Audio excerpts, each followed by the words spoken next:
Nah, but most I'm for team. Hey, come on. That generation was good, yeah. Like me recently, I would play say, hey, to what's off? Nah, when I was share house, My mom was much in the That time I was already in Europe. And I was there that game in the shake, okay. And then was on 5 for now. Yeah. Man, I still go, go, go, go, go, go, go, go, go, go, go, go, go, yo, go, go, go. Hustle hard, hustle every single day.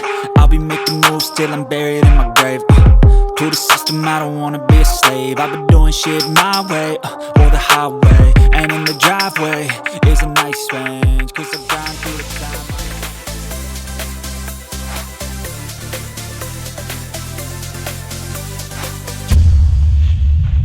Sulia. Oh yeah, me I go relax with me. What was the So boom. No, we got friends. But the work French ain't kind. French. Cap French, Portuguese, German. On y va. Ah oui, oui. Très bien. Joe. Oh no, he doesn't. Moi, je parle un peu français. Hey, I want to be worse. But you, I know say you speak German. And Everything. Hey, Charlie. I feel Portuguese, You speak German. Portuguese too? Yes. Yeah. Actually, that would be nice thing to have. I wish I had so many languages. Sometimes I regret it, Charlie. You say you Because you regret. have a no casa by force. Oh, yeah. We probably could be. And I have to say, you go somewhere where you go Angola, say everybody come call me, come say Charlie. Aye. That makes And then sense. that's something I'll be saying. Yeah, sometimes my French they be normal because Jordan is speak French, you could speak French, did I you Elisha? But German be you pay. No, German too, some boys Okay, there. we get Connick's daughter and things where they come around sometimes. Or Because the coach they speak German. coach too they speak, yeah. Sometimes I'm Mauritius, yeah. I'm Bruce. For future, my coach, they come again, but yeah. Ziggy they speak German too. Yeah, Austria. So even Austria crowd to say. Yeah, also, so what I'm saying, also in German, yeah. So be you pay, the Portuguese be you pay. Portuguese, yeah, me pay, yeah.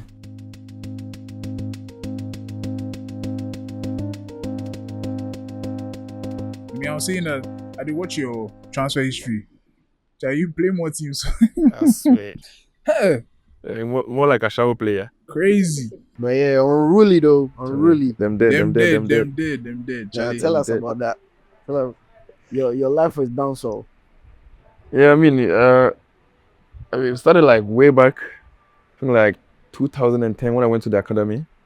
So I had like, the academies at Fete. It's Yeah. close to the beach. Yeah. So there's a Rasta guy that he was living there. So yeah, we became friends, and then I think he was born in Portmore in Jamaica. And yeah, so the whole conversation started like dancehall, every time music. And then I think that time was when the Nokia C3, the WhatsApp phone started coming. So yeah, it was like basically every time like new music, sending me popcorn, Vibes Scatter. Vibes Scatter was in prison that time.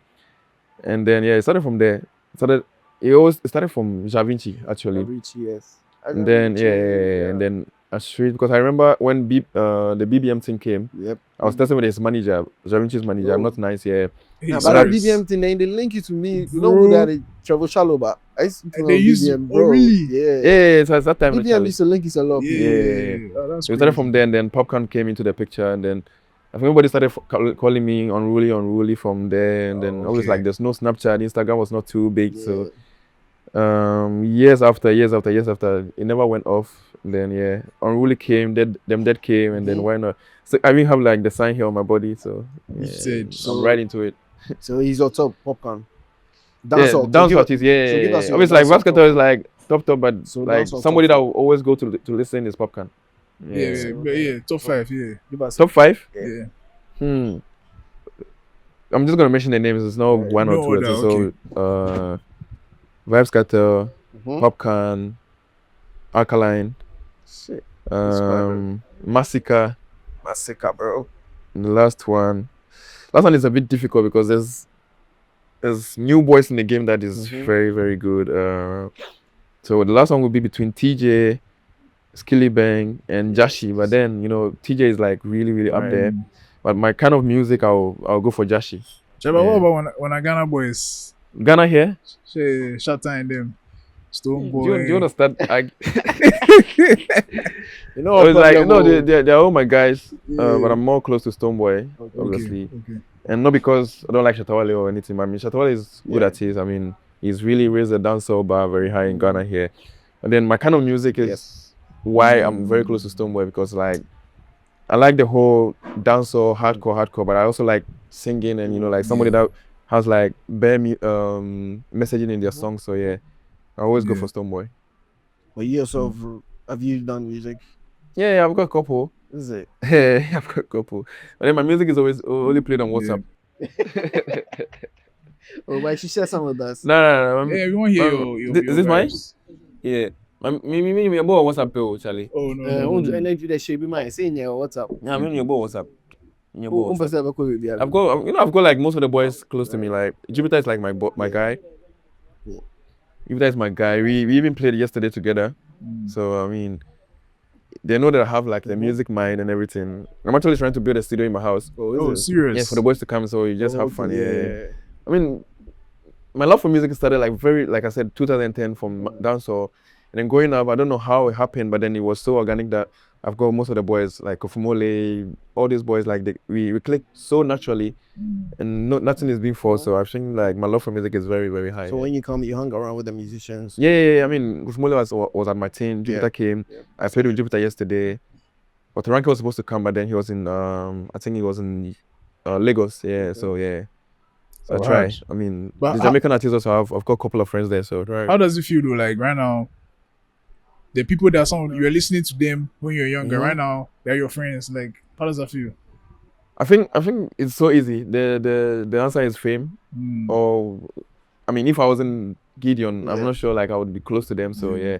And I'm not saying they're also close to me because of that. But then like it gives some kind of like easy ways. You don't have to force it. Obviously, like you are this person, they are that person. Exactly. So yeah, the click is very easy. Yeah. But it's kind of like a lot of relations between like footballers and musicians. Nowadays. Like, yeah, I think so. Yeah, I think football goes with music, and then music. I mean, when you talk to most of the musicians, they'll tell you they were playing football before. Yeah. Some I don't believe, but yeah, they'll tell you I was playing football before you didn't go, and then some of the footballers also now like in Europe, most are doing music now also. So I think football and music is a thing. Always like before the game, you listen to music at the gym, music. After the game, at home, when in you're your coming, car. what song will you listen to? I was playing French songs actually. French songs, yeah. I'm weird. I listen to everything. No, man, but we understand why you listen to. I listen to everything. I listen Who are you to listening to? Maji? Me, my new guy, Maji. There's this song, Maji. who? There's this song. Is he called? He's my ass, but the song is called Maji. Wait, I'm not sure I know that song. Yeah, but yeah. There's some I listen to everything. Yesterday, I was listening to TC. Oh yeah. That guy's Take care. Oh, so why? Okay, yeah, Ghana I anyway. Yeah, take. take care. Charlie, bro, for like 5 years, I call him TC. Well, I'm like, how else do you pronounce it? Yeah, take care. But yeah, that guy be hard. I don't understand the music. But yeah, my mind is very open for music. Yeah. Like literally, I was telling him today. I listen to Mali songs from Mali. I don't even understand the language, but yeah. But yeah, you feel that. So like, do you get that from your teammates? Like, No. Like I've been listening to like a couple of songs like years ago. Yeah. Oh, then you I really try like not to be music. like too because loving music is not like just loving one artist or one genre. Like I try to like blend in and everything. Yeah. So what kind of music do you do? Me? I try to do dancehall. I don't rap. I do some singing sometimes, but my voice is not good actually. So I try. I'll play one of my songs for you after this. Oh, Yeah, we'll get into heated. Oh, nice. All right, so do you have something to say? Oh no, go on. All right, so we are not here with a dancehall artist or a musician. We are here doing Sulia. Yeah, and it's all about football. We're here speaking with Gideon Mensah, Black Stars Gideon Mensah, and AJ Oxer. He's here with us, the big man himself. Them dead, huh? Wagwan, unruly. Crazy. So let's take him straight from your Black Stars debut. It was at Cape Coast Stadium, Yeah. and you're from Central Region. Mhm. How did you feel having your debut? That whole debut was something else. I remember I was in Belgium that time. I was on 2019. 2019, yeah. 19, yeah. And then I had a call from my agent. Very late. It was like 11. It was on Wednesday, I remember. And on Thursday, I had a game. So he called me on Wednesday evening, like 11 p.m. thereabout. Then he said, "Oh, would you want to play in the national team?" I'm like, "Of course." I mean, that's what I'm doing. Like I'm playing football to get there. And before that, I was with under 23s. Yes. Before I came to watch the game. Yeah. And then he called me out like after 30 minutes, and then he said, "Oh, so your name is gonna be in the national team." And I'm someone that I don't really have emotions. Like I do have emotions. I love people. I love my family. I love my friends. But then I don't show too much, right? So he told me, I remember he told me, and I just said, okay, and I hung up. And then he called me like 5 minutes after, he was like, then of course, like, I just told you, like, you're going to national team, and there's no assignment, there's nothing, like, I told him, like, yeah, I'm a footballer. It's not like I was walking on the street and then, it came, like, I've been working towards it, so, I abandoned it now, but you know what, so, I got to Ghana, actually, I think it was Harris Nafo who got injured, and then they called me here. I got to Ghana, on the left back position, it was me and Lumo. Okay. And then, so, started training in Cape Coast. First training was okay. It was a bit shaky, because that time it was like also like big players. It was like Alfred Duncan was there, the day you like CK was the coach. Jordan. CK, yeah, no. It was Kusiapia. Yeah. Oh yeah. Kusiapia. And then CK CK was assistant, yeah. This was AFCON qualifiers, yeah? No, the World Cup. It was World World Cup, Cup. yeah. World Cup Yeah. qualifiers. So we played Serious? South Africa and then Sao Tome, yeah. So first training went well, second training, and then Lumo got injured. I mean, I think he had injured before he came. So he came up to me and was like, oh, start calling the one shot, I want to me in both game, blah blah blah. I'm like, in my head, I'm like, bro, I didn't come here to play. I only came here, like Yeah. they called me, so I'm here, Yeah. young player. And then the next day, Kusiapa called me. We had to train. Kusiapa came to me, and then he was like, "Are you ready to play?" I was like, "He's the coach. You can't tell him no." So You can't say no, bro. I said, "Yes, of course, I'm here, so I'm ready to Yeah. play." But in my head, I was shaking my head like. I said, Crazy. yeah, he said, "Yeah, Lumo has a problem, so he's gonna go home. So you'll be the only left back to play." I don't know how I did it, but the next day, I had to turn off my phone. Because I remember like my coach came there to come for the tickets, and I came down to see him, and then CK came and was shouting at me like, I said your coach from Europe. no, my coach from Ghana, like Oh, my yeah, first coach, okay. not my first coach, like second coach, he's from Obuasi. Oh, okay. He came, and then CK came and was shouting like, you have a game, go and sleep, go and rest, and I'm like, son, I'm going on national team. I said, like, you can't even have freedom to do your thing. But like, I was like, that's giving me pressure. Yeah. And then because I was still young, like that was like I think I was in Zutawari game. That was like Yeah. my third team in Europe, so. Yeah.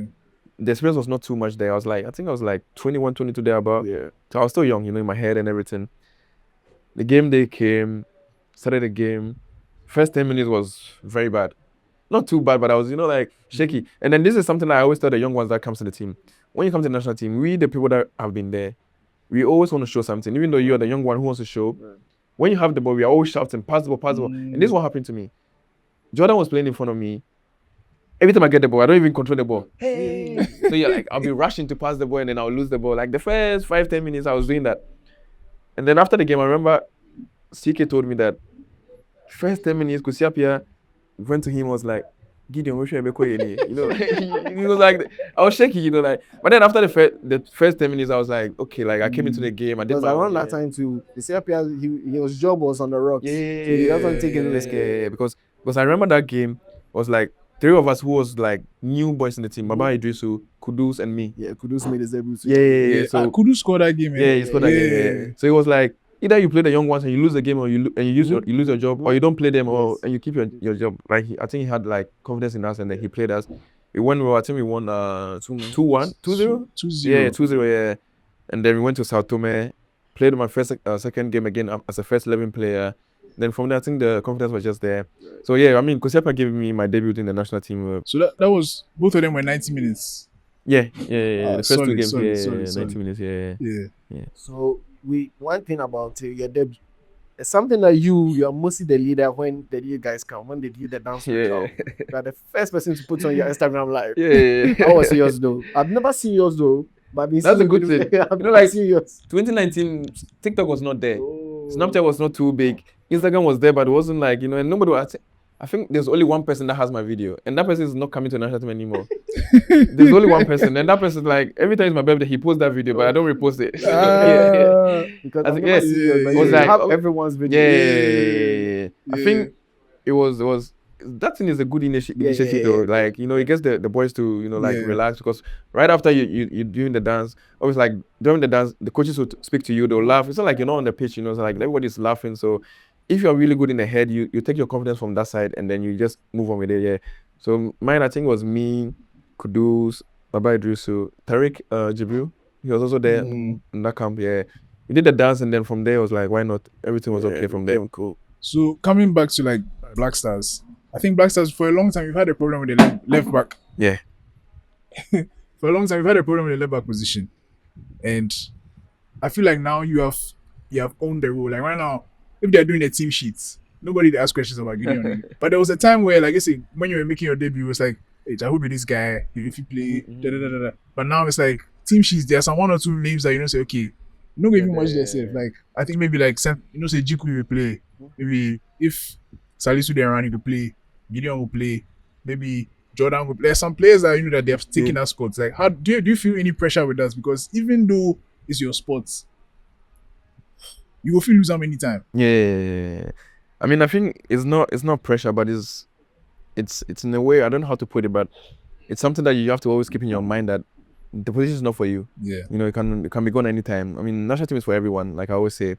And I mean, when I came in was, like I said, Lumo was there, he went out, and I came in, and then I think Baba Wana was injured that time. Then he came back, and I had to go back again to the bench, and like back and forth, back and forth. And I think the right thing I did was I didn't give up when I was not playing. You know, like I took my time to realize that there's stages in life, and then there's players that has been there already, and then you don't expect them to be taken off again. I mean, if it gets to my turn and then they want to take me off like rights, I won't also be happy, So like I took my time. I think when Ghanaian started realizing that I was the guy was the Nigerian game, the World Cup qualifiers. Yeah. The one we played in Kumasi and then was before that I did my debut. I played the 2 games. Yeah. And then my brother man came in, and then I was like, "You're playing, you're not playing, you're playing, you're not playing." And then the World Cup qualifiers, I played both games, and then I had to even play like centre back in Nigeria. Like you guys are playing a 3-back. Yeah, in the second half. Yeah, so I think that changed everything. That made Ghanaians know that I mean he's here to stay. I mean now I don't think is something that I have to relax about. Obviously, like you said, there are some games that I know that I'm gonna play for sure. No matter who is there. And then I think is hard work, and then it's like dedication also. I think any coach that comes in knows that, or sees that I'm always ready to help the national team. I'm always ready to be there, because there's been a couple of times that where I'm injured for like 5 months. I start training like 2 weeks, and then they come to the national team. I'm here, It's my national team, is my country. So like, and then I'm not trying to say like players do that or they try not to come to the national team, but then I've made it to a point where if I can help, why not? I'll be here to help, and then playing more games and then having more experience in the team also helps. I think now I'm part of one of the experienced players in the team, not my age, but then I've been there since 2019. So gone for twice, the African Cup, and then probably the next World Cup, I'm going to be there also. So I think it helps that I have that experience, and then I portray it outside also. Yeah. So real quick, as some of you saw on screen, we've got some drinks, we've got some food. Yep. And we have to shout out number 19. Number That's why we're 19. doing this conversation, Charlie. Number 19 in the airports. Shout out to them. You make fine, you make nice. So yeah. Come watch games and come chop. Yeah, exactly. Watch football here. Buy the food. Bring your girl. Bring your side chick. Yeah, it's a nice place. It be low key. And bring your wives. He took the lead. Yeah, he's still young. He's still learning. As you guys start, he's still I'll try and learning. follow you guys. I'll try and follow you guys. The table of men is occupied now. You come later. You come. So all right. So let's take you back a bit home. To Dunkwa on a fin. Just take us through that journey. How you went through there till Auxerre. No, don't get to Auxerre, but you tell us how your football started. Yeah. I think my football career started my story I always say is very easy to understand, and it's very very short and long at the same time. But I started playing in Dunkwa when I was very young. I remember. I think it was before 10 years. It was my dad was like a coach, not like a coach, but then there was a team that in the town that he was manager that time, so I was not one of the boys that would sneak out of the house to go play football, my dad would take me there, I won't come back when my mom would start beating me, so he's always there. I remember I was playing against boys that are 15, 13, 14 years, and then there was a game that we played. So my coach that I mentioned earlier on from Obuasi, he came to play a game in the Zongo part of the town, Dunkwa.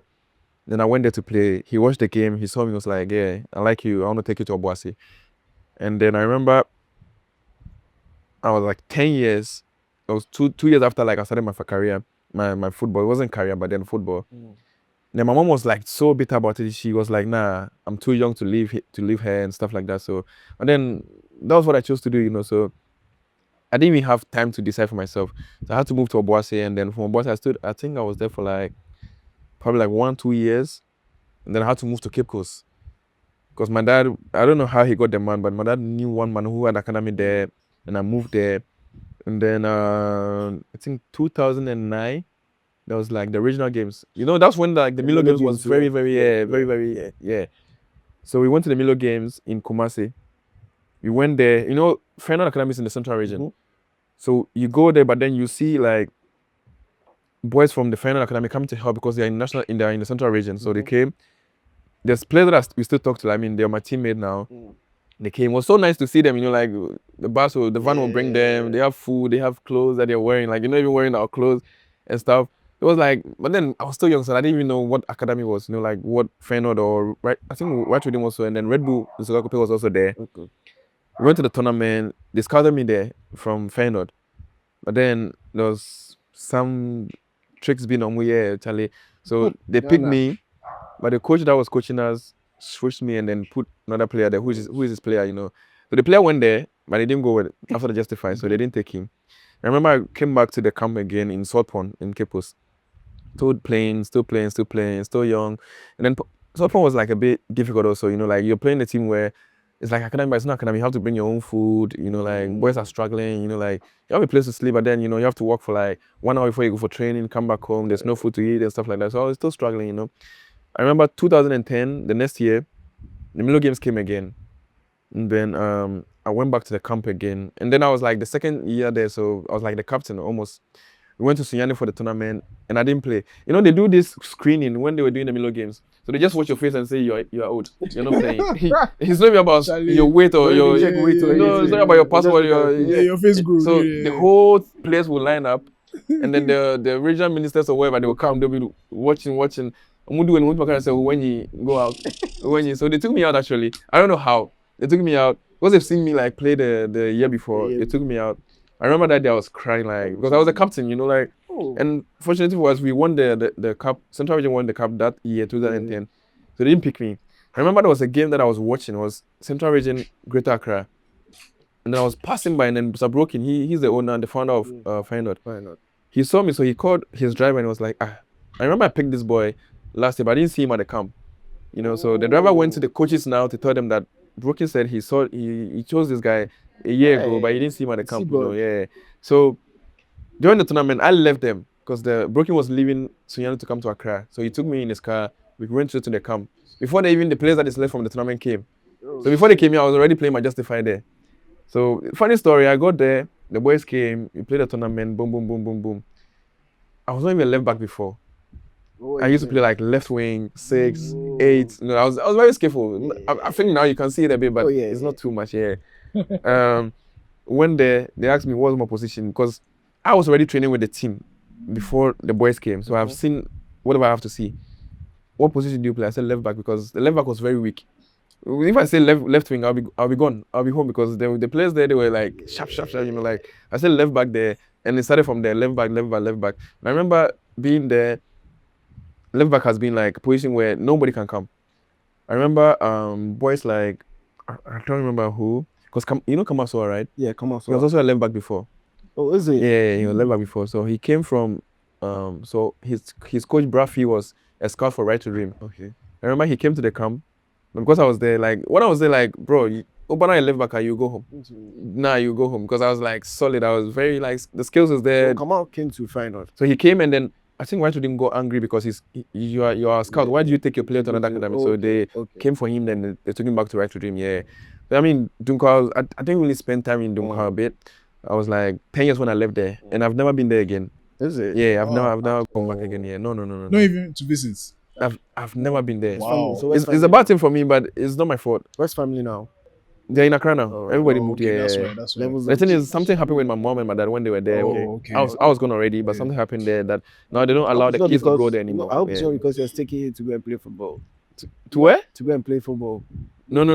But I'll go there. I'm still planning to do something there. Because like there's still some boys there that I know, and then they, you know, like sometimes you go on social media and people are saying that I know you from Dunkwa, but I don't even remember the face, you know, say I didn't try and go here. So you know, I'll come back to let's continue with the football, but I'll come back to that point about I'm just saying this so that if I forget, you will carry me. When you reach a certain level, right now, everybody they call your phone. Phones Charlie, are calling. phones are They calling. keep calling. They keep calling. We will come back to that point. So yeah, let's go on. Yeah. So okay. Yeah. So throughout now you were in Feyenoord. Yeah. So yeah, I went to Feyenoord. To 2010 is when I started playing for Feyenoord Academy. I think I was there for 6 years. So Feyenoord started playing tournaments in Burkina, Cote d'Ivoire. You go to Kumasi for tournaments. And that time we had never traveled to Europe before because it was generations. It was third, second, and first generation. So at that time it was like the first generation that was going. But some incident happened with them. I think they traveled and then 2 of the boys ran. They didn't come back again to Ghana. And then the white man was like, nah, nobody's going again from the first generation. And then it came back to us. So it came to us. Then we started going to Europe. I remember we had to move from Feta to Sogakope. That And one then- was the one. I think Feyenoord So I was think sold off. when Red Bull collapsed, Broken had a deal from Red Bull Salzburg that so he's gonna buy the place and then he's gonna have like the two academies. the collaboration here, where you can take your players there because before it was like Feyenoord Rotterdam and Feyenoord Ghana here, and I think that contract got done. Yeah. So it was a good switch from coming from Feyenoord here to Red Bull here. So they moved there, and I remember my first time going to trials actually was at Lille. Yeah. So that was like a tournament from Cote d'Ivoire. Like Cote d'Ivoire is where it's like a francophone country. So yeah, all the French agents and the scouts are coming there. So an agent saw me there, and then he works for Lille. Okay. So I remember when we moved to Sogakope, he came and then he was like, "Oh, I need to go for trials." So that was my first trial. I went there, and then in between that was like tournaments in Feyenoord. We went to Belgium. We went for a couple of tournaments in Europe actually. And then obviously like you go to tournament and you know you're coming back for sure because you're like 13 years, 14 years, you're not gonna sign a contract. So Yeah. when I went to Lille actually that was the same story because they wanted to keep me. That was when Heavy Ronaldo was the coach there. Oh. So when I went there, crazy story. I was like 15 years. I went straight to the second team. Not under 15, not under 16, nothing. Second team. Training with the second team for like a week. And then the few weeks that I spent there after the first week, I was training with the first team. Oh wow. Yeah, so that was like the goalkeeper. What year was that? Can't even remember. Okay, yeah, you mentioned 2014, 2015. So who was it? Which keeper was it? The goalkeeper from Nigeria, Vincent Nyama, yeah. Oh, Wow. He was there. I played with Mavuba. I don't know if you know Mavuba. Mavuba. Yeah, Yeah. Mavuba. Mavuba came to Bordeaux when I was there, so like, yes, yeah. yes. Mavuba was there. There was a few players. This guy, Yari Ball was also there. Yeah, He was on wow. loan from Man City. Yeah. CDB. It was like a couple of the players here. Players that are playing like high profiles now, yeah. But it was crazy because I was 15 years, like, and I was training with these boys. I remember there was a friendly game that I even played, like, Yeah. it was crazy. That's crazy. Yeah, and then what happened before that I came back to Ghana was Heavy Ronaldo quit the job. He said he was not going to do it anymore. And then obviously I was with the first team because of him. So the day he left, the few days after I was gone, they said, nah, you can't keep you anymore. Because the coach likes you, but nobody likes you anymore, so why not? Crazy. I was Like gonna your do life that. can change just by Bro, who your coach is. Yeah. So So because his coach is not there, boom. Yeah. yeah, so there was a day that he watched the second team training, and then he said, nah, he needs me in the first team. It was crazy. Like, I was like very small. I've got some pictures of my friend. I was very small, and I was training with like boys that are very big, and I always like I'm from Ghana, so like I'm hungry. I come to me, Charlie. So you can't even see, like yeah.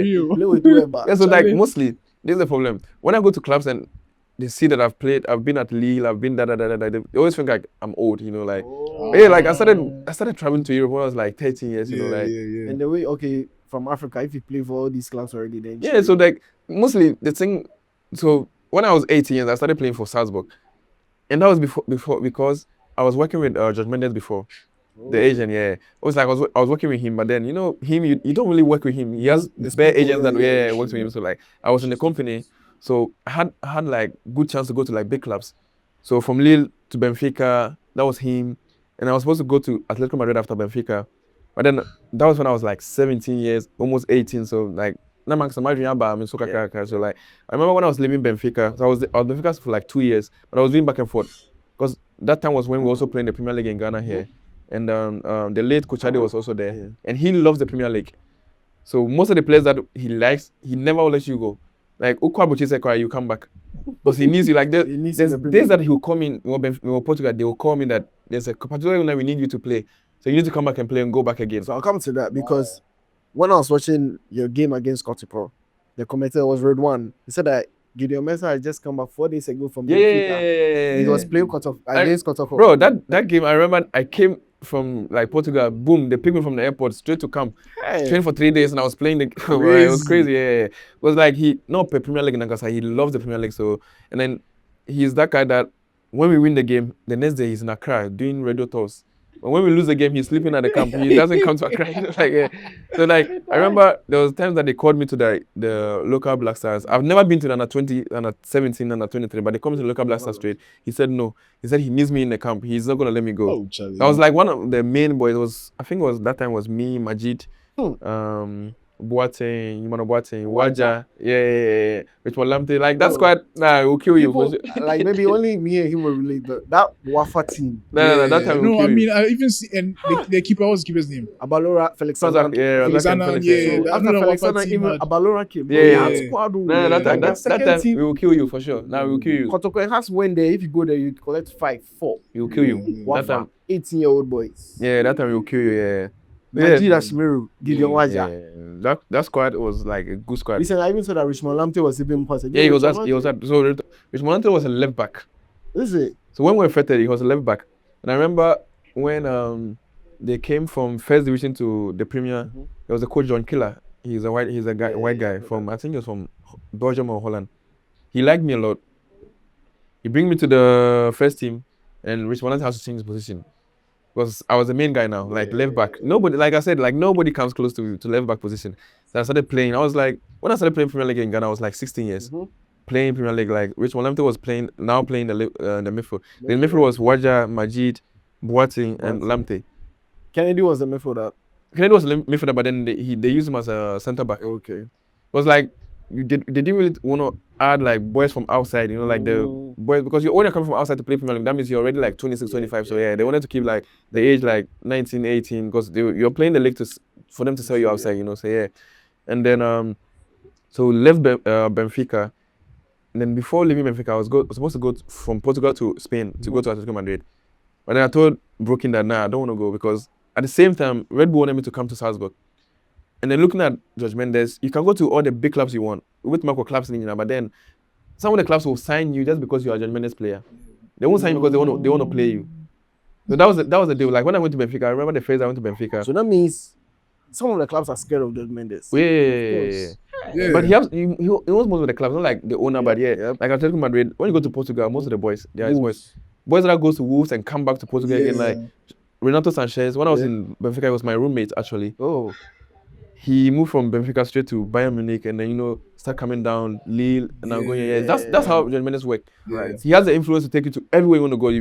If you like have a good season, but then who could do where we are, he has no control anymore. You Those know, days, understand, yeah. I feel like I heard some Barcelona. Oh, yeah, that was like, yeah, I think. That was also Judge Mendes? No, that was not him. okay, That was me. Yeah, so I told Broken that I don't want to go to Atletico Madrid because going there, it could be a good thing, but you're going to a place where they have plenty academy players. You're coming from Ghana. We can sign you, but the money is going to be very small. Yeah. And because they're paying you small, they don't really have the edge to play you. Yeah. But that was the same thing as Benfica. Yeah. I went there, the first training, the coach was asking me, who brought you here? You know, so I'm like, Judge Mendes just say, go there. The president knows you're coming, but the coach doesn't know you're coming. Find your way. You know, so I mean, yeah. So he just contact the president. Once he says yes, you go. So when you enter there, you said that please, Judge Mendes has to come here. Yeah. So they asked me when I do I say, and I'm like, Judge Mendes, and then okay, now you can train with us. You're like, yeah. So Power. That's what you call power. Bro. Like me, I'm just going to mention his name. Also, like, yeah. The training guys. I left there, came to Ghana. I played against Ashgold in the Premier League, and then 2 weeks after, Broken called me again to his office and he said, you have to go to Salzburg next week. So when we moved from Fete to Sugakupe, for me it was like back and forth, back and forth. And then Majid also started after me. Once I was also doing the same thing. I went to Salzburg. I remember Salzburg was funny story again. I had 2 weeks visa. I was supposed to be there for 2 weeks. I remember me and Broken, we became very close. I remember a day that I went to Kennedy Watson. One day we were just in a room. We took our passports. Now. Yeah, Charlie. You know he's Find your way, I Charlie. saw an interview that he said his mother is Togolese. So we took our passport. We go to the pages and then we see, I was trying to visa is 2 weeks. We've been there for like 1 week already. Yo. I called broken. I said, my visa says it's gonna expire in 1 week. What's up? I'm not coming back to Ghana because I was like 2 weeks to my birthday. And he said, oh, don't worry. When they sign you, they will change everything for you. I was like, come. So I think my birthday was on the Thursday. The contract was ready on Tuesday already. So I had a contract in my room. I had to read it for like 2 days to understand everything. And then that was when me and Gideon Mensah we parted ways because they needed an agent to sit in for me as my agent. And then I told them, so there was an agent that works with Broken. He's been there. So when I was in Lille, he came to pick me. Benfica, he came to watch me. Like, but Gideon Mensah never came. I mentioned his name, and then from there, Gideon Mensah like went off. Yeah, so he didn't try to follow up with you. no. The players are too many. He said. No, the players, most of the players, he doesn't even know them. Like, Doesn't even know them, because yeah. I'm sure like it's a big company, so he has like maybe other agents like 30 agents Exactly, that yeah. are working for him. So like, yeah. if I'm working for him, I can have like 30 players. Yeah. But the 30 players don't know Gideon Mensah. He doesn't even know them. He hasn't seen them play before. But that's because the agent is working with them. The commission goes back to him. You understand what I mean? Like, commission goes back to him, and then he has to pay the agent. So yeah. Wow. Zoo, I think we have to mention that George Mendes is Ronaldo's agent. Yeah. Just so that you know who we're talking George about. Mendes is Ronaldo's, agent. for those who don't know. And- Yeah. Also Gideon's agent. And Before. former agents. Right. An agent I never saw. So okay, now we are in Austria, but tell us a little bit of Wafa. How do you think an academy like Wafa is developing players? Because as you mentioned, that squad that you guys had, and most of them are in the national team or even maybe in the national team. Yeah. Also, yeah. So what kind of academy is Wafa, and how do you think that's gonna help Ghana football? I mean, academy like Wafa is like, it's a good thing. It's like now we have like a lot of academies also in Ghana. Even when Wafa was like very big, we still had like Right to Dream, Red Bull, and all that. Did Yeah. you guys ever play against Right to Dream? Yeah, You did? Hey, Charlie, fight. I can Those games, imagine. those games were I fight can because, like, imagine. it's not even about the academies. You're playing like, imagine me. At that time, I became a crab boy. I was living at Alajo when I come from holidays. You have me, you have Majid, you have some of the boys that they come from Medina and da. You go to the next academy, you have the same boys from the same area. So when you're playing against each other, we are not even playing against the academy, you're playing against the boys. Like, nobody wants to lose because when you come back on vacation, you're not laughing stuff, So most of those games was like very intense. Imagine Wafa versus Right to Dream. Yeah. So in the Right to Dream, I think we went there one time to their camp. That's not what Dodo was saying, I don't know where. They scored us there. So next game we took them to No, Tema. The TEF. Thomas Posted. Yeah. Because we were used to playing on the synthetic. That game was our game. When we were playing synthetic, it's our game. We won them there. Red Bull, we played against them in Sogakope. There was a game that I think it was like 1-0 against us. We won that game 3-1. And then they came, the next game was in our home. When they came, they put like under 19 players. They mixed them in under 15 because like one person winning game, so most of the games when we play against the academies was like very intense because nobody wants to lose. Nobody wants to lose. It was a good challenge for us also because like you see your boys that you're from the same area and stuff like that. And it was a good thing because you see everybody like progressing in football and then progressing in life because obviously like we know where we come from. Like on the street, it's not very easy. But you're playing academy where you don't have to worry about where you have to sleep, what you eat and everything. Like life is easy for you there. So it was a very good thing. But then, back to the question again. I mean, Wafa has really, produced like a lot of players in the national team. Yeah, and the late Chris Nachu, Solomon Asante, Felix Anheim. More bare names. Yeah, Too the many players. Yeah, the Feyenoord guys, Harrison. So many players because when I was there, being a young boy, I didn't really see the importance of the academy, But then, like, growing up, after, like, getting to, like, staying there for, like, 2, 3 years, 4 years, I got to know that, it's a very, like, it's a good thing. Because you still get a chance to go to Europe, like, you explore life, you see how football is. Because most of the players that we played tournaments with are players that are playing, like, big leagues now. And some of them, we didn't even recognize them, like, when we were young. But then, like, sometimes you watch a game and then you see that, this guy, we don't even know about tournament, like, and then someone like me, it makes me proud. And then it makes me also feel good because most of these players also recognize me from this same tournament, like, especially when I go, like some teams that I go, and then players from Benfica or wherever, they see me and then they still talk to me and then they make me feel like, he's been at Benfica, it gives me some sort of respect, so it helps me. And this is because Wafa Feyenoord was there. Like you go to Europe, you play tournaments, you go to like places, you see players like national team comes there to play their own games and you see them like, these are national teams that time was like ACN, Muntari, Yeah. like people are really rushing to see them. Yeah. But you're in your company, come there, you don't have to even run to see them. You see them, like you watch them play, you get the inspiration that you're gonna get from them. So like being academy was like a very good thing for me. Like I said, I was very young, so I didn't see the importance of it. Growing up, I was like just playing football. Just playing football. Even when I went to the academy, I didn't really see the difference, like you don't know if you're born in academic football is what's the difference? Like you're still there. The only thing is we are more camping more. And then the worst part is we had like 2 semesters. So there's one that is like 4 months and one is 8 months. So after the 8 months, there's some boys that they don't have to come back again. So if it's one more letter, I say, Kobe, I remember me. Yeah. Some of the boys, that's what happened. Yeah. Full broken hearts. Yeah. So before you go home, they'll call you to the office. You give me a letter, Nibi. But then Wow, let us let if you were more data, we were back. You are your remember me, you understand me. So yeah, it was very good thing. I mean, good challenge. Yeah. Like you're not there to relax because mind you, there's also talent out there that they want to come also. So if they don't change, they don't switch. But we are the time. So yeah. Yeah, for sure. I Some think of us were very fortunate to be there the whole 6 years before we left here. we definitely have to give props because I think nowadays we're always hearing right to dream, right to dream. We don't really hear Wafa anymore. But I think we have to recognize the kind of like impacts that Wafa has on Ghana Wafa. football, like 100%. We have to give them a shout out. But Samuel Tete. Yeah, yeah. So I even want to ask you a question here. Moving from the academy game into the professional game, like what was that moment?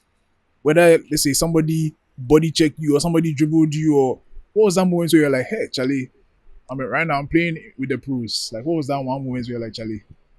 I don't think I really had a moment like that. It was like I said, I started already going to Very Lille, young, to Benfica, Yeah.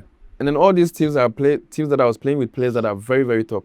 I remember even Joao Felix. Joao Felix was like my junior in Benfica. He was like under 15. I was already training with the second team. He was under 15. So like, you played with players like, like this goalkeeper. Julio Cesar was still the goalkeeper at Benfica. Oh yes. Yeah, Edison at Manchester City. He was the goalkeeper there still. Yeah. So like, I've seen that already. I've played with them already. So when I went to Salzburg, actually, I signed a contract with Salzburg, but I was with the second team.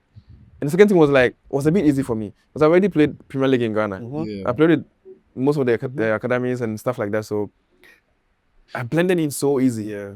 Always like your question is very true. I mean, there's still some games that you Charlie with one game, Me, I won't lie to you. There's some games that Charlie, even in the League One, I'll play some game and 20 minutes I'll be tired. In my head I'll be running. So because both Premier League, how man, something like some games like you play against teams like Angers and then 20 minutes you are tired. Yeah. So in my head I'm like, if you're playing against Man City, how are you gonna feel? Like so I'm like, there's moments like that. Right. I don't really pay attention to those moments because I mean from the beginning of my career I didn't really have those moments because like I didn't really go straight to the first team. It was second team was a bit easy for me. And you're playing in Austria where I mean most of the first team players are playing for the second team in Salzburg. So and it was so easy for us. I didn't really pay attention to those moments.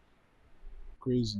So I don't know if I'm fast forwarding, That's cool, bro. but I have a question. You played with Haaland at Salzburg.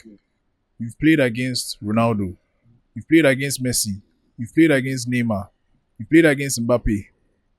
Like, who am I missing?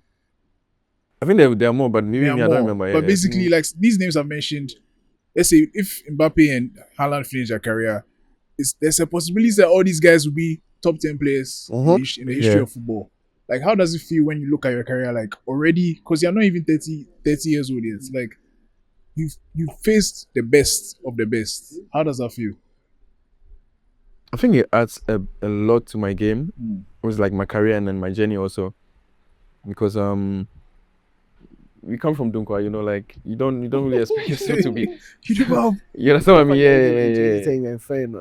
Yeah. 2010, we're all watching Asamoah, but you played with Asamoah. Yeah. So coming from like, I remember I watched like the 2008 African Cup. Yeah, AFCON. And some of the players that I saw in the team are some players that I played with, or some players that by God's grace are like we are friends. We can speak on the phone. We can call. We can hang out. Like stuff like that. So like it's great. Like it's a good thing. It's a very good experience, and then it's a good feeling. And when you think about it, I mean, playing against players like Messi, Ronaldo, Neymar, playing with Haaland. I played with Quaresma also in Portugal. Yeah, like, to go there. And Victoria, right? Yeah. Like there's been a couple of players that Hey, Quaresma. Tell bro, us about him. bro. Tell us about Yeah, Quaresma. that guy is a baller, man. He's a baller. So man. you were Ricardo seeing him in Quaresma. training and things. Yeah, I so mean, it means we're in the that- same dressing room. So it means you saw the Trivela, real, yeah. because if you're playing these, let's say Messi games, maybe it's 1 game, 2 games, so Yeah, you don't see so this everything. one, yeah, I mean, you But spent in like a whole training, season with him, yeah. bro, that's crazy. Yeah, it was crazy. Like, I remember when I went to Guimarães, and then they said he was gonna come there. I didn't even believe it because Portugal is like, it's a country where like very good football for a stepping stone for like young talents. Like Portugal and Belgium, best. Yeah. But when he was coming, I didn't really believe it. But then we woke up one day and then they posted a video that he made, he signed and everything. But then playing with that guy is like, bro, it's football. Like he's football. You might not know him because of like the whole stories of on your seriousness, but then bro, that guy is a baller, man. He's charisma. The ball at his feet. Oh, Bro, he's crazy. and then you imagine like when he came, he was already old. Was already getting close to his career. Yeah, Yeah. like bro, and he's doing things. bro, he's a baller, man. Insane. Baller, yeah. But let's see, also the players you I mentioned, let's say Messi, Ronaldo, them. Who did you play against? And you're like, I see why they get the hype. I think it's Messi. Messi. Yeah, Sheesh. yeah. I think it's Messi. Tell us. It's obviously like We've not had it, but you're on the same page with it. Tell us something. yeah. I think it's Messi because I was like some of the Some names. Ronaldo fans here, though. Let them know. I think it's Messi. Messi because some of the names that we mentioned, like Mbappe, Neymar, Haaland, I didn't play against Haaland, I think he was my teammate. But most of the names that I've played against, they're still in their like young age, like 24, 25, 26. But Messi is like around like he's old. Yeah. But the things he's still doing in football, you Bro. can't like nah. Like you're going like 30, 32, 33. We're expecting you to like go slow and stuff like that. But Messi is like a baller. Like, and then every time we play against him, he's always on my side. Yeah. He's someone that always like, if I'm marking him, I have to keep my eye on him. But you can't even keep your eye on him because he's walking behind you. Like the game is there, you want to flow the game, but he's walking behind you. You see, no, they here. Nah, he's a ball. They speak about his walking, like the way he's always. He's weird. Messi is weird. Messi is very weird because every time I'm playing against him, he's always watching the time. I don't know what he's looking at, but he never speaks to his teammates. He never calls for the ball. You foul him, he never say anything to the referee. He never say anything to you. When I changed the jersey with him, he never said anything. So I went to him after the game, asked him, can we change jersey? He said something, but I didn't hear. I was right in front of him. He said yes, but I didn't hear the yes. I just saw his lips move. Like he didn't say anything. He's very weird. He doesn't say anything. He doesn't speak to me. I want to know how he behaves in the dressing room because he doesn't say anything. We were trying to on-cash. Like he never said anything to the referee. Free kick comes, they know he's gonna play. If he's not playing, he's not even going there to discuss with nobody. He doesn't say anything. doing his thing. He never calls for the ball. Like players wants the ball. Yeah, but he never calls for the ball. They will look for him. Bro, he never calls for. Bro, Messi is weird, man. And it's very difficult to defend him. Always like definitely. very difficult. You know he's gonna go on his left. You stand on the left. He still go there. It's You very can't stop difficult. him. Yeah. We were talking about that thing about players that play on the right side, but on the left. You know they'll cut him, but they Oh, always. they'll still go there. They'll still go there. How? But you know, why like can't he stop them? yeah, but this is a trick. This is the line. This is the line here. Mm. If I'm here and I have to go with my right, I can't go here because the line is already here. You can push me outside, but here there's more space. Yeah. And then football is like a game where it's like when you understand it. Yeah. Once Messi starts coming inside, you see Mbappe running, so you follow him. So you create space for him. Right. You see Neymar running, you follow Neymar, so the space will be there. So like the more he's coming inside, the more the field is opening for him. So he's always gonna go because you cannot block him from here up to the next line. You stop. You stop. Eh, Someone wait. has to take a while. Oh, yeah. But like some players that you can. There's some players I've played against, like Neymar, like this. I know how Neymar plays, and I know how to defend him. I won't go to him like straight. But Messi, Messi has no trademark. Apart from him scoring goals, giving good passes, that the ones that we know. But he has no trademark that he'll come back and say ta ta ta ta ta. Nah, he just come like so you can't even say that. My team when we are playing against PSG, we don't even like every weekend when we have a game, we do analysis on players. Yeah. You have a coach that he will send you all the players and the way they play and everything. They will not send you Messi's video. PSG, we don't even do a video. Who coach are they? When Messi and Neymar and Mbappe, everyone was there, you don't even watch their video because you can't stop them. You understand? Like you'll be very lucky to have a draw game with them or have a good game against them. But I remember my first game against PSG was in Parc de Prince, in Paris. Messi was on my side. Yeah, Bordeaux. Yeah, Bordeaux, yeah. Bro, I don't know if I had a good game or a bad game, or I don't know. I was just in the game. But what are you gonna do? You can't do anything. You understand? bro. What was the score? What was the score? We lost, I think, 5-1. But Gosh. that time Bordeaux was also like sinking. Yeah. Yeah. I'm sad for Bordeaux because Bordeaux used to be a good Big club. club, bro. Big traditional club. club. Go Yeah. Go cool and Crazy. all that. They had some good Big guys. traditional club. But even on Bordeaux, before we went down, we had like on paper we had like best players, good players. But then I think Yeah. the club was just going through some stuff. Because Yeah. Goku always had some, you know, Yeah. some good players always been around. Yeah. That's Crazy, crazy. crazy. Charlie. We they come towards the end. You know, you've already done one now. Yeah, that'd be It doesn't crazy. feel like this, but That'd be crazy. That'd be you can go on crazy. forever. And Yeah. even more things even do. Like Musef, it's an opportunity to do it again another time. So, let me ask that my question that I just remembered. Just when you get to that level where now you're famous, you have money, suddenly guys they call you some Uncle B that you have not even met him before, but he will tell you that when you were, I was. Yeah. How does it feel like, Charlie? People are calling you, asking you for money, asking you for all sorts. Yeah, I think sometimes it's not even about the money, you know, like most of my boys they know this, like there's days that I'm very open, I'm very friendly, you know, like days that I will see people like literally go to restaurant or go outside, see people like holler at them, you know, like but there's days that bro, I'll come off my house and I'm not happy, you know, like don't speak to me, just leave me, you know what I mean? Like and this is when like people see and they try to holler at you and then it comes with our job. You can't blame whoever that is coming to you and hollering at you, you know, like here. Because you need to smile to people, you need to have like, but you know, the calling part is also one thing. I'm someone that don't really do like big families. My family, like I said, we moved from Dunkwa to Accra. Yeah. And it's basically just me, my dad, my mom, my siblings that are Accra here. Some of them, literally, it was last week that some of my siblings, I saw them after like 20 years. Wow. Yeah. Yeah, like 20 years. Like, I understand because you've been away from family for a long, yeah. Yeah. I've never, after 10 years, Yeah. then I left them. The only time I see my family is like 3 weeks or 2 weeks or 1 month max. I've never spent like I didn't even grow up with my parents. Yeah. Yeah, like after 10 years, that was it. They only see me like 2 weeks, 3 weeks, and I'm gone. So but then calls keep coming, and people will call you, and then you don't remember me, and then stuff like that. Recently, it was like on the bus after the national team game. I don't know if you saw the videos on TikTok. Yes. Yeah. Yes. I saw some guy. They sacked the guy from the Something like this. You know happened. him. You actually know him.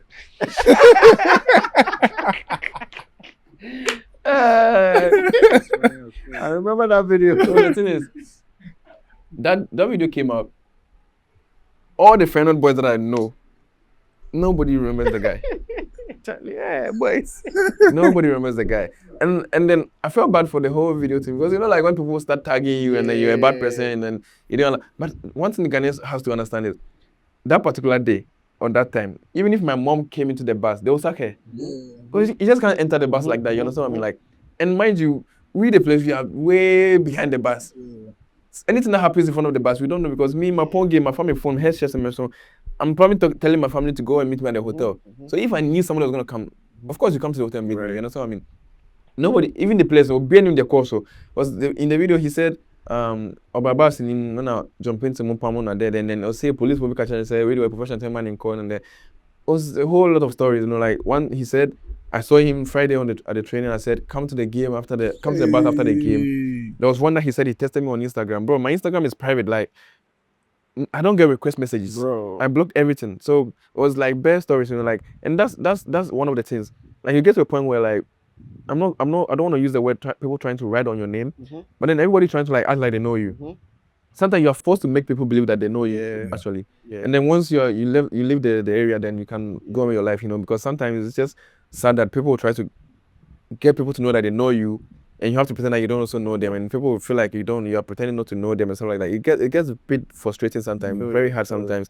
But then, you want to know, Charlie, how are you gonna do? You know, what's the vibe like in the camp at the moment? Black Stars camp. At the moment, Yeah. I think you're good though. I think the vibes in Black Star Camp never changes, you know, like I think it only changes sometimes when there's like more new players and the old ones are not there. But then, I mean, everybody knows that I'm the vibe there. So once I'm there, the vibe is there, you know. So You really, once I'm there, the the vibe, once I'm there, the vibe is there. You Like, and Fatau, there's been days that I don't come to the national team, and then after the national team, like coach or whoever will call me and be like, "Hey, you didn't come." Like the camp was dull. Like nobody was playing music, nobody was making jokes and whatever. So yeah, I think the vibe is okay. Obviously, like there's been times that we were not giving the results that we wanted to have, and then to Ghanaians and all of that. But you can't really let it affect you, because Yeah. the more you change your ways of living in the camp, the more like you keep sinking, you know. So I mean, yeah, because of course Ghanaians are not happy. We're also not happy, you know. But down, the only way that we can come up with that situation is just keep on doing what we are doing, and then the little thing that we have to change, we just change, you know, because we can't come to the camp and act like because you're not winning games, so we should show Ghanaians that we are not happy. You know, so I'm like, won't we pretend this? You know, like if you have to do the initiation dance, we'll do it. If you have to sing Jama, we'll do it. People will talk, people will say whatever they'll say, but culture is culture, you know. This thing has been there way before we even came, you know. So we're not the people to stop it and say, oh, because you're not winning games, you can't do it. Obviously, like we understand Ghanaians. Like there's me personally, sometimes when we do the dance, I tell the media guy, tell the boys, nobody's posting anything. Right. But that doesn't mean that we have to stop it. You know, so I mean, we just don't want to give Ghanaians reason to think that we're not happy, we're not serious with our career, you know. So yeah, the vibe is okay. I think now we've won like a couple of games that we played. I mean, in the not the Unity games, but I mean in the World Cup And the qualifiers. Unity game, Frank Onyeka, what was he talking about? Now, he's actually my guy, but Oh. he was misbehaving. Bro, your man came in front of But me. I remember we started the game. First action, I got the ball. I was bleeding because of him. He came in, boom. I was bleeding here. Second action here, I was bleeding again. Hey. So the third one, he came again, and I just gave him a leg behind me. So he came and was talking. I was like, I was after the game, I was just laughing about it. But I was like, bro, it's just Unity game. It's no World Cup qualifiers or whatever. So why is like? But that was their plan. Their plan was because we don't have like the full squad.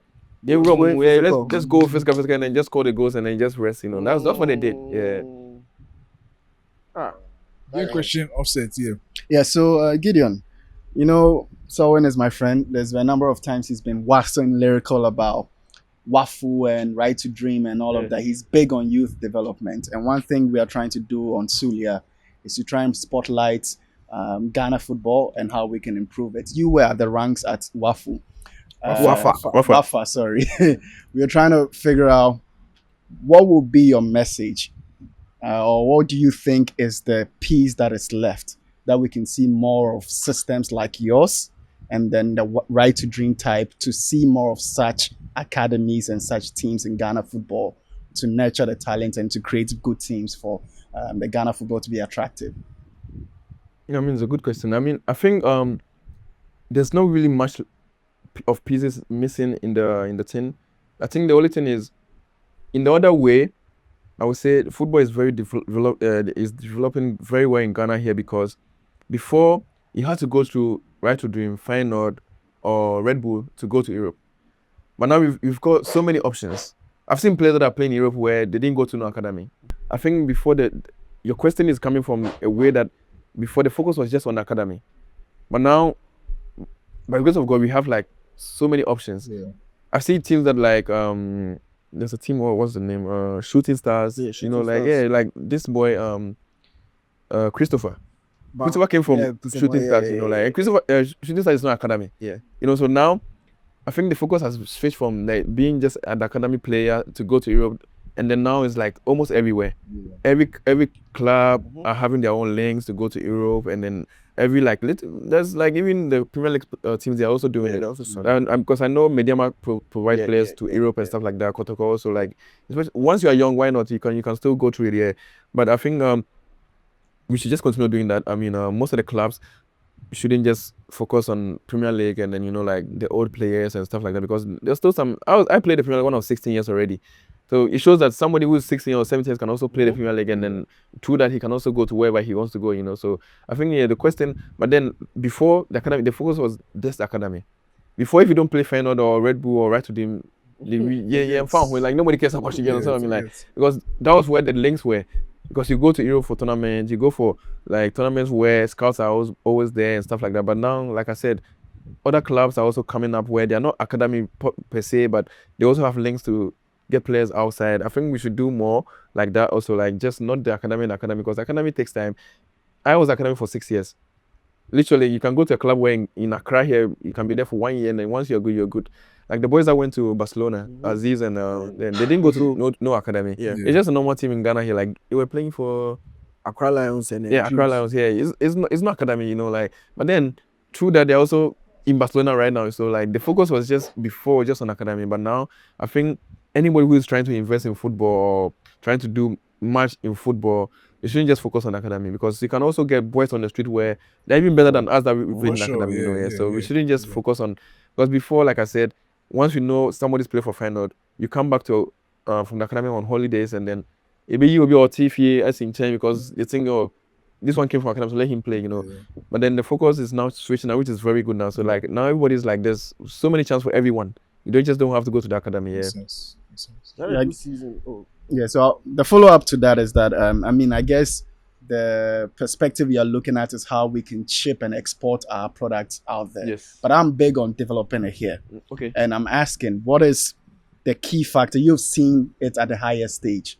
What is being done differently? Just one thing that can be replicated here, because it takes a lot. But if it's one thing that can be done here to improve the youth talent here, so we can grow our leagues, so we can actually develop the players here for Ghana.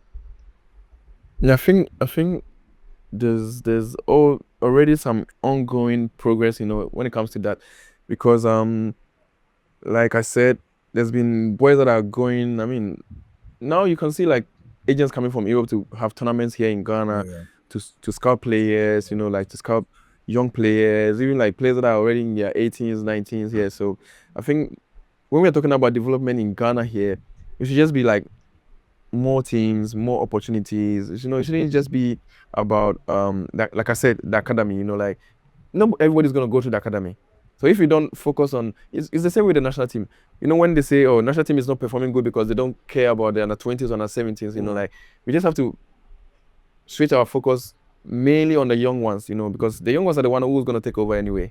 Because even if there's somebody who's somewhere that's gonna come take over, he's still a young one now. He's still gonna come grow up and then, you know, be a player. So I think we should just be like, now I see they're building more AstroTurf pitches for the young ones here, which I think is a good initiative, because this is where, like, this is for us. You know, so I mean, like, we're not gonna have no field anywhere to play. You know, like when I was growing up, I started playing the academy. I didn't have no good. You go to Dakoma in Sakura Park, you go to Dansuma in Sakura Park, you go anywhere. But now they're building like good pitches for the boys, and I think it's a good one that we need to continue doing it. And like I said, agents are coming now in, like players are moving in. Some players they even move to Europe without even knowing them. Yeah. You knew baby, you know, you just see them in playing Europe because they went to academy, or they went to but they went to agent game or agent tournament and stuff like that. So like I think the boys now, I saw Kudus did his own tournament. Thomas is doing his. I think he did it twice. Tariq Lamte also did it twice. Also, the boys are trying, you know, like, and these are things that will help the boys here in Ghana, because that's the only thing we can, because I can't come here and feed the whole Ghana, you know, like, but if I can take one family member from each family to Europe, at least I've saved like a whole lot of souls, you know. So I mean, so like, I think it's one thing that we are doing that we should continue doing, especially most of the players that we are already out there. If you can do like tournaments, or it doesn't even have to be tournament. If you have players that you know you can help through your own ways, your agent, your clubs and stuff, like I've gotten like at least 4 or 5 players from Ghana to come for trials in Oxford already. Oh, okay. You know, so I mean, like, I don't have to shout it, but then I don't also have to do tournament. But in my own way, I'm trying to like help, you know, like, and then these are boys that they're also struggling here in Ghana. They're moving from tournament to pitches to pitches to pitches. I have a friend that his brother is always moving, like, he's going to Medina today, he's going here tomorrow. It's only one thing that he's looking for, to go to Europe. You understand what I mean? Like, so if you can do this to help them, bring them all together, play a tournament, get them to move from Ghana to Europe. It doesn't matter where, it doesn't matter the money or anything, but at least make them also make their own family proud, you know, like, you know, so I mean, so I think it's a good thing that we are doing, but we should just continue doing it. All right, so Gideon, base season out there, you guys were 11th, right? Yeah. Okay. That's 1 point. You have to be at 10 position. Tell us, how did it go?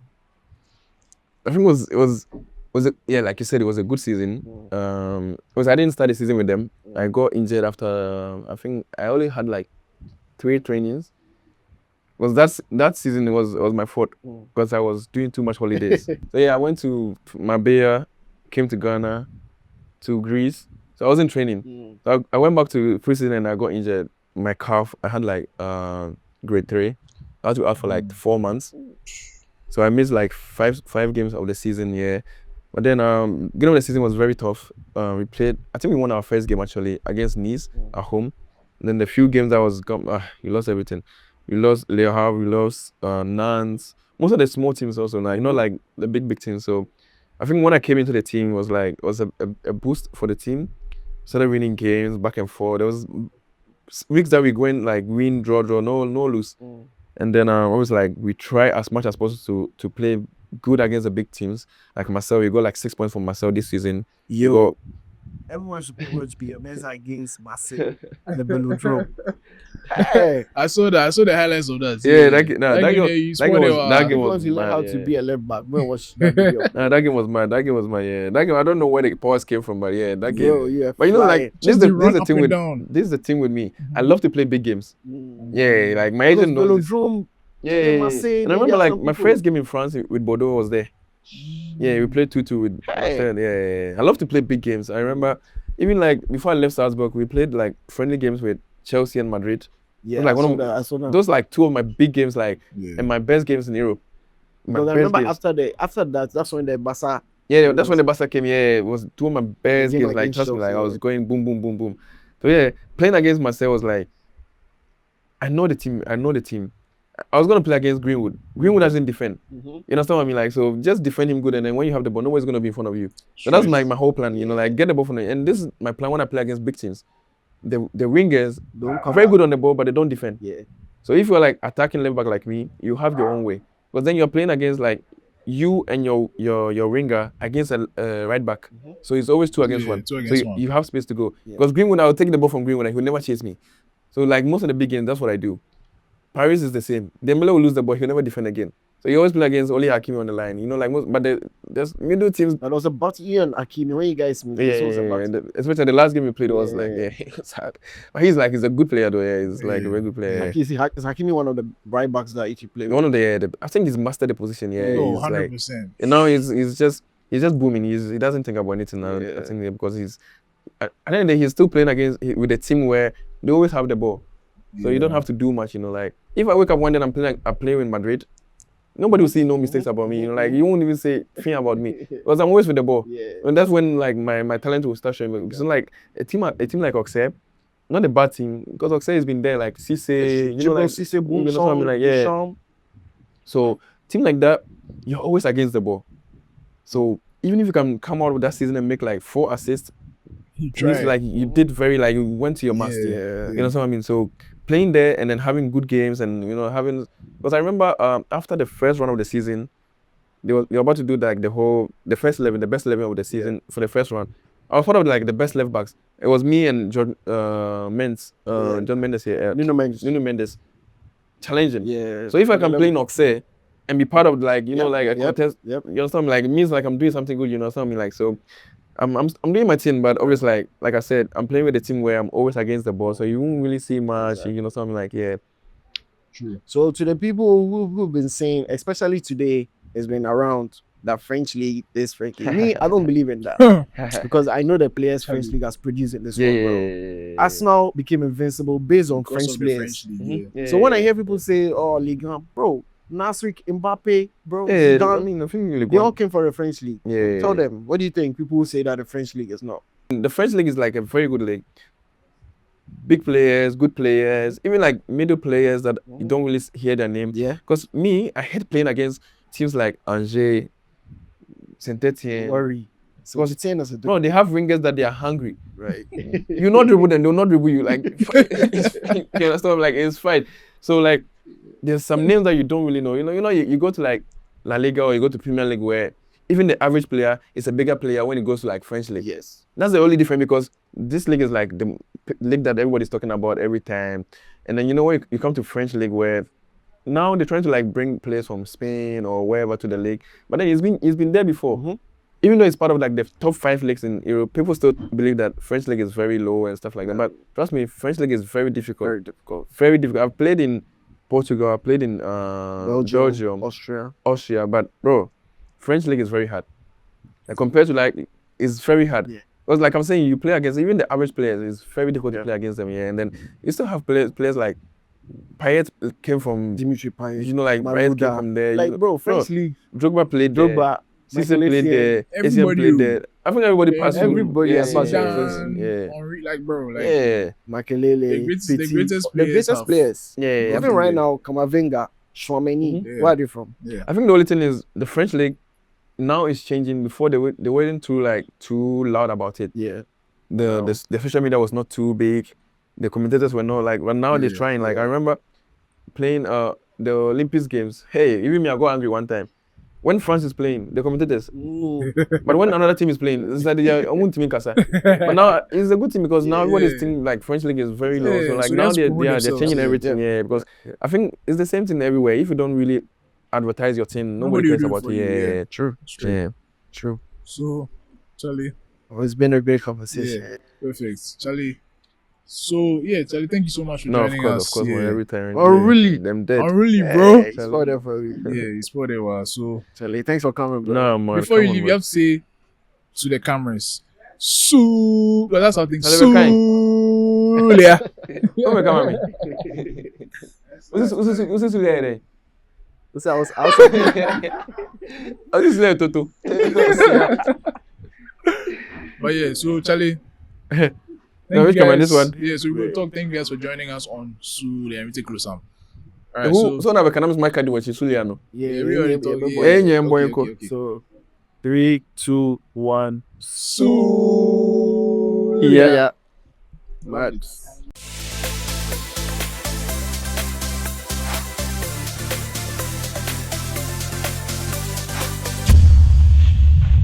Sulia